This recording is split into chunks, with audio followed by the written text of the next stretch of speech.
Assalamu alaikum wa rahmatullahi wa barakatuhu ‘yan uwa barkamu da haka. Bidiyon na yau zai bayani ne akan yadda za ka rage shan data a Instagram.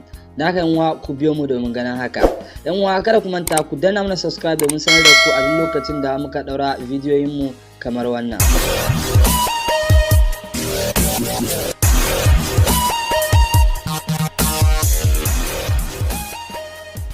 Domin ka rage shan data a Instagram za ka buƙaci ka shiga cikin Instagram. Bayan ka shiga cikin Instagram ɗinka in ya buɗe sai ka koma nan gurin.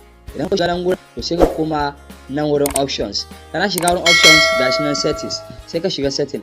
Kana shiga setting to ga inda aka rubuta account sai ka shiga account. Idan ka shiga account to ga inda aka rubuta cellular data use to sai ka shige shi. In ka shiga gashi nan use less data, kun gani an rubuta use less data sai ka kunna shi. Kana kunna shi shi kenan yanzu ba Instagram ɗinka bai dinga shan data kamar yadda yake sha da ba. Ma'assalam.